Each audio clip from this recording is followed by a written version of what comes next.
Okay, the next 3 days, Russell Crowe's wife, Elizabeth Banks, is convicted of a crime that he believes she did not commit, the crime of murder. And then as the appeal system kind of fails, and she's more or less going to be in there for the remainder of her life, he then finds Liam Neeson's character, who's someone who's escaped jail multiple times, and kind of asks him, okay, what is it that you did? And gets some basic information on what to do.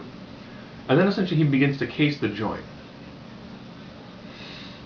Now this movie does have some of the standard pitfalls of most Hollywood movies kind of like this, where somebody who has absolutely no background information at all in the criminal element is able to get into the criminal element fast enough, get himself fake documentation, get himself guns, get himself, passports, ID, everything,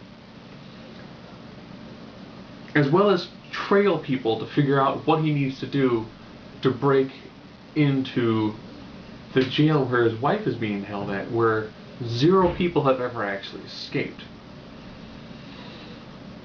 And then all of a sudden he finds out that she's going to be moved in the next 3 days, hence the title. Then he has to change his entire plan to figure out how to get his wife out of prison, as well as get his son. There's nothing wrong with his son, just his son. He can't really take his son with him to break mom out of prison. And the weird thing is, as you're watching this, I keep on thinking, well, he's leaving fingerprints everywhere. He uses the internet to find out how to break into cars and make a bump key. His bump key fails. So they find the key.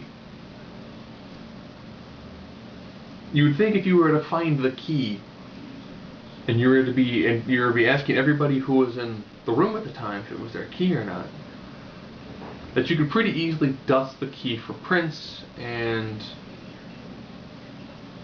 I would assume the people who they have going in every now and then to visit loved ones might also have the prints somewhere on record.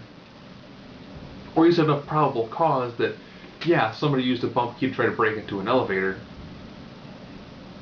that you could have enough probable cause to want people's fingerprints. That's it. But no, they don't do that. I was still trying to figure out how he breaks into a car using a tennis ball. I'm assuming it works similarly like a plunger, but he gets away with a lot of things that absolutely nobody ever catching on or watching him. Which is what they normally do in these sorts of movies, is that there are lots of moments where you kind of go, yeah, you probably couldn't actually do that. It'd be really hard to pretty much just walk up to a building and just do that, especially one that's like a medical facility. Certain things would be kind of difficult to do. All in all, it's a very solid movie. Russell Crowe, you get to see him going from being a community college teacher all the way to someone who's like a pseudo-hardened criminal. And Elizabeth Banks, who I really haven't seen show that much depth in acting, actually does a really solid job in being the mother in prison. And some of the other ancillary characters do a pretty good job too. Olivia Wilde and Brian Dennehy. So actually, all in all, pretty solid movie. Does it fall under some of the same pseudo-formulaic things you get from the Hollywood break somebody out of prison sort of movies? Yeah, it's got a couple of twists and turns here and there, but they're nothing that's ridiculously out of the ordinary sorts of films. So if you're a fan of these style of movies, by all means, you've got Russell Crowe, Liam Neeson for a little bit, but it's predominantly Russell Crowe. All in all, it's actually a pretty enjoyable ride.